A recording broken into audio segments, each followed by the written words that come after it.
N'avez-vous jamais remarqué qu'une année, vos tomates qui sont parfaites, tandis que l'année suivante, au même endroit, elles dépérissent et tombent malades, ou que vos carottes deviennent soudain petites et tordues, même si vous avez fait exactement comme d'habitude? Il ne s'agit pas de vous, ni de mauvaises graines. Très probablement, votre terre est tout simplement épuisée. Aujourd'hui, nous allons nous pencher sur un sujet aussi vieux que le monde, mais incroyablement essentiel, la rotation des cultures. Et je vous promets que vous découvrirez 5 règles simples, mais fondamentales, qui transformeront votre potager en un système autonome, fonctionnant comme une horloge, pas d'agronomie compliquée, juste des conseils clairs pour des récoltes abondantes. Imaginons que le sol de votre jardin est un compte bancaire. Chaque plante que vous cultivez prélève sur ce compte certains nutriments. Si, année après année, vous plantez toujours la même chose, vous retirez les mêmes fonds. Résultat, le compte se vide et la terre s'épuise. La rotation des cultures est votre plan financier pour le potager. Elle permet non seulement de gérer intelligemment vos dépenses, mais aussi de reconstituer les réserves, rendant votre terre encore meilleure d'année en année. Alors, commençons par la règle numéro 1, et c'est peut-être la plus importante et la plus simple à comprendre. La voici.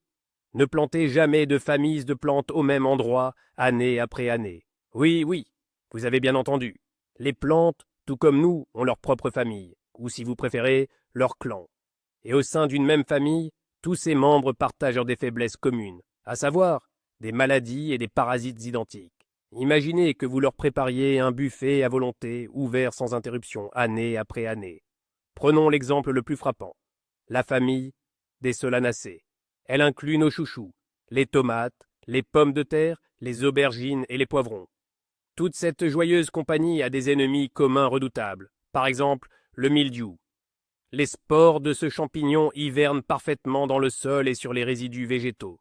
Si cette année, vous avez récolté des pommes de terre atteintes du mildiou, et que l'année prochaine vous plantez des tomates au même endroit, vous déroulez littéralement le tapis rouge pour la maladie.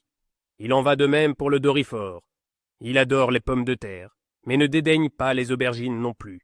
En les plantant l'une après l'autre, vous assurez au dorifort une alimentation ininterrompue. Autre exemple, la famille des brassicacées ou crucifères. Cela inclut toutes les variétés de choux, les radis, le raifort, le daikon, la roquette. Leur fléau commun est une maladie appelée la hernie du chou, qui attaque les racines, et un ravageur, l'altise, qui dévore les jeunes feuilles. Si sur la parcelle où a poussé le chou, vous semez des radis la saison suivante, vous ferez face avec une très forte probabilité au même problème. Les ravageurs et les agents pathogènes hiverneront simplement dans le sol et se jetteront avec joie sur leurs proches parents. Le sens de cette règle est de briser le cercle vicieux. Lorsque, à la place de leur plat préféré, les ravageurs trouvent quelque chose de complètement différent, d'une autre famille, ils n'ont plus rien à manger. Leur population diminue drastiquement. Il en va de même pour les maladies. Leurs spores n'auront tout simplement pas de support pour se développer. Alors, retenez bien, renseignez-vous toujours sur la famille à laquelle appartient une culture, et ne plantez pas la bifamille au même endroit pendant au moins 3 à 4 ans. C'est une simple question d'hygiène pour votre potager. Passons à la deuxième règle. Elle est très simple et facile à retenir. Alternez les légumes d'en haut et les légumes d'en bas. Ça sonne comme une comptine d'enfant, mais derrière cette apparente simplicité se cache une profonde sagesse agronomique. Mais que signifie cette règle en pratique? Les légumes d'en haut, ce sont toutes les plantes dont nous récoltons la production au-dessus du sol. Pensez aux tomates, concombres, choux, poivrons, courgettes ou salades. Leur système racinaire ne s'enfonce généralement pas très profondément, se développant plutôt dans la couche supérieure du sol, la plus fertile, à environ 20-30 cm de profondeur. C'est de là qu'elles puisent la majeure partie de leurs nutriments. Quant aux légumes d'en bas, vous l'avez deviné, ce sont les légumes racines, carottes, betteraves, radis, panais, persil tubéreux. Leur objectif principal est de s'enfoncer le plus profondément possible. Grâce à leurs racines longues et puissantes, elles peuvent puiser eau et nutriments dans des profondeurs inaccessibles pour la plupart des légumes d'en haut. Maintenant, assemblons les pièces du puzzle. Imaginez que l'année dernière, vous aviez du chou dans une de vos parcelles. Il a bien travaillé et a puisé beaucoup de nutriments dans la couche supérieure du sol. Cette terre est donc un peu fatiguée. Si vous y replantez des légumes d'en haut, comme des courgettes par exemple, ils devront se disputer les mêmes ressources, déjà épuisées. Mais que se passe-t-il si nous appliquons notre règle? À l'emplacement du chou, nous plantons des carottes ou des betteraves. Ces plantes, véritables pompes racinaires, vont commencer à puiser les nutriments en profondeur, laissant ainsi à la couche supérieure du sol le temps de se reposer et de se régénérer. De plus, après la récolte, les racines laisseront des canaux dans le sol, ce qui le rendra plus meuble et améliorera l'accès de l'air et de l'eau. Ainsi, non seulement vous obtenez une bonne récolte, mais vous améliorez aussi la structure de votre terre. C'est un véritable partenariat gagnant-gagnant avec la nature. Parfait. Passons à l'étape suivante. La troisième règle, on pourrait l'appeler le spa pour votre terre. Nous allons parler des engrais verts, aussi connus sous le nom de plantes engrais ou de couverts végétaux. Si vous ne les avez pas encore adoptés, vous passez vraiment à côté de quelque chose d'énorme. De quoi s'agit-il? Les engrais verts sont des plantes spécifiques que l'on sème non pas pour en récolter les fruits, mais pour nourrir et revitaliser notre sol. Parmi les plus populaires, on trouve la moutarde, la facélie, l'avoine, le seigle et le trèfle. Le principe est simple. Vous les semez sur une parcelle libre, vous les laissez pousser jusqu'à la floraison, puis vous les fauchez et les incorporez à la terre. Et c'est là que la magie opère. Premièrement, c'est un apport organique gratuit et incomparable. La masse verte de ces plantes, en se décomposant dans le sol, se transforme en humus, la base même de la fertilité. C'est comme apporter plusieurs seaux de bon compost à votre potager. La terre devient plus meuble, vivante et riche en nutriments. Deuxièmement, certains engrais verts sont de véritables alliés santé. Par exemple, la moutarde libère dans le sol des substances qui inhibent le développement du mildiou, de la tavelure et repoussent les vers fils de fer. Le seigle, grâce à ses racines puissantes, étouffe la croissance des mauvaises herbes. C'est une désinfection naturelle de vos parcelles sans la moindre goutte de produits chimiques. Troisièmement, il existe des engrais verts nourriciers. Ce sont les légumineuses, le trèfle, la vesse, le pois. Sur leurs racines vivent des bactéries spéciales capables d'une chose incroyable. Elles captent l'azote directement de l'air et l'accumulent dans le sol. L'azote est l'élément le plus crucial pour la croissance de toutes les plantes. En semant ces engrais verts légumineux, vous fertilisez en réalité votre terre gratuitement avec l'élément le plus précieux et essentiel. Intégrer les engrais verts à votre plan de culture, ce n'est pas un travail supplémentaire. C'est la manière la plus intelligente et la plus efficace de rendre à la terre tout ce qu'elle vous a donné avec vos récoltes, et même plus encore. C'est un investissement dans sa santé et dans l'abondance future de vos récoltes. Nous voici arrivés à la quatrième règle qui concerne l'appétit de nos plantes. Et oui, tout comme nous, les légumes ont leurs propres préférences alimentaires. Certains sont de vrais gourmands, d'autres beaucoup plus modérés. Comprendre cela nous permet d'établir un menu équilibré pour notre potager. Divisons toutes les cultures en 3 catégories. Le premier groupe, ce sont les insatiables, les plantes les plus exigeantes. Il s'agit de presque toutes les variétés de choux, des courges, des courgettes, des concombres, des pommes de terre, des tomates et des poivrons. Pour produire une bonne récolte, elles ont besoin d'une quantité énorme de nutriments, surtout d'azote. Elles épuisent littéralement le sol, le laissant passablement appauvri. Le deuxième groupe est celui des modérés. Elles aussi aiment se nourrir, mais leurs besoins sont plus modestes. On y trouve les légumes racines comme les carottes et les betteraves, ainsi que les oignons et l'ail. Elles y n'épuisent pas le sol autant que le premier groupe. Et le troisième groupe, le plus bénéfique pour nous, ce sont les modestes enrichisseuses. Il s'agit de toutes les légumineuses, pois, haricots, fèves.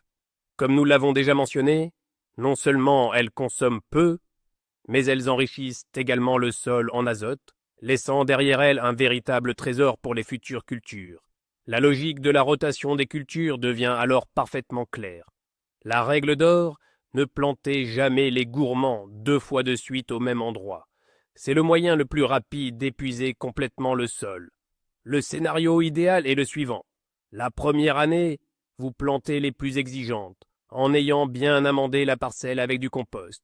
La deuxième année, les cultures modérées ou mieux encore les légumineuses prennent place sur cette même parcelle. Et après les légumineuses, sur une terre reposée et enrichie en azote, vous pouvez à nouveau cultiver nos gourmands. Cette alternance permet de maintenir l'équilibre des nutriments dans le sol, évitant ainsi son épuisement total. Et enfin, voici la 5e et dernière règle, celle qui vous permettra d'intégrer tous les conseils précédents dans un système cohérent et efficace. Cette règle est simple. Élaborez un plan clair sur plusieurs années. Pas de panique. Il ne s'agit pas de vous plonger dans des schémas complexes ou des tableaux agronomiques compliqués. C'est bien plus simple que cela. L'idée principale est de cesser d'agir au hasard pour adopter une approche systémique. Le moyen le plus facile est de diviser votre potager en 3 ou 4 zones ou planches de culture distinctes. Ensuite, chaque année, vous faites simplement tourner les groupes de culture comme un carrousel. Imaginons que nous avons 4 zones. Dans la première zone, cette année, nous planterons les plus gourmandes de nos cultures, celles qui demandent le plus d'éléments nutritifs, les choux, les courges, les concombres. Bien sûr, nous enrichirons généreusement cette planche de culture avec de la matière organique. La deuxième zone sera dédiée aux légumes racines, carottes, betteraves, radis, ainsi que l'oignon et l'ail. En somme, ces racines aux besoins modérés. Dans la troisième zone, nous cultiverons les solanacées, pommes de terre, tomates, poivrons. Elles sont également assez exigeantes, mais elles ont leurs propres maladies spécifiques. Il est donc préférable de les regrouper à part. Quant à la 4e zone, elle deviendra notre zone de récupération et notre garde-manger. Nous y planterons des légumineuses, pois et haricots, ainsi que toutes sortes d'herbes et de légumes-feuilles. Ce groupe se reposera et restaurera la fertilité du sol. Et l'année suivante, rien de plus simple. Nous déplaçons chaque groupe d'une zone dans le sens des aiguilles d'une montre. Les légumes racines prennent la place des gourmandes. Les solanacées succèdent aux légumes racines. Et les légumineuses bienfaisantes remplacent les solanacées. Quant à la terre reposée et enrichie par les légumineuses, elle accueillera de nouveau nos cultures les plus exigeantes. Cette simple rotation sur 4 ans est le fondement d'un potager sain.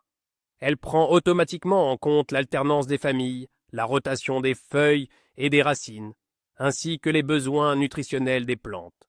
C'est votre plan de réussite personnel, clair et prévisible, et c'est là que nous abordons l'essentiel, la véritable magie de la rotation des cultures.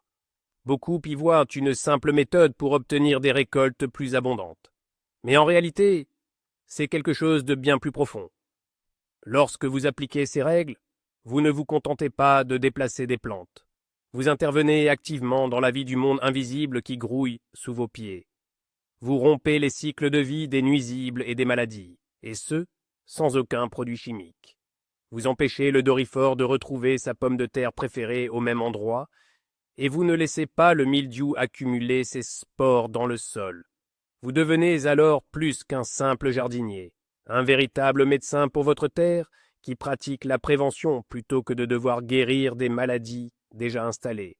Le sol cesse d'être un simple substrat inerte. Il devient un organisme vivant, sain, qui travaille en harmonie avec vous. C'est précisément là le point clé. Vous ne vous battez plus contre la nature, mais vous collaborez avec elle. En somme, la rotation des cultures n'est pas une simple liste de règles ennuyeuses, mais une méthode intelligente et élégante pour obtenir des rendements stables et élevés, tout en assainissant votre sol année après année. C'est un véritable investissement pour l'avenir de votre potager. Merci d'avoir regardé cette vidéo jusqu'au bout. Si ces conseils simples vous ont été utiles, n'hésitez pas à laisser un pouce bleu et à vous abonner à la chaîne pour ne pas manquer nos prochains conseils. Et vous, quels sont vos secrets en matière de rotation des cultures dans votre potager? Ou peut-être avez-vous rencontré un problème que vous n'arrivez pas à résoudre? Partagez-le en commentaire, échangeons-en ensemble.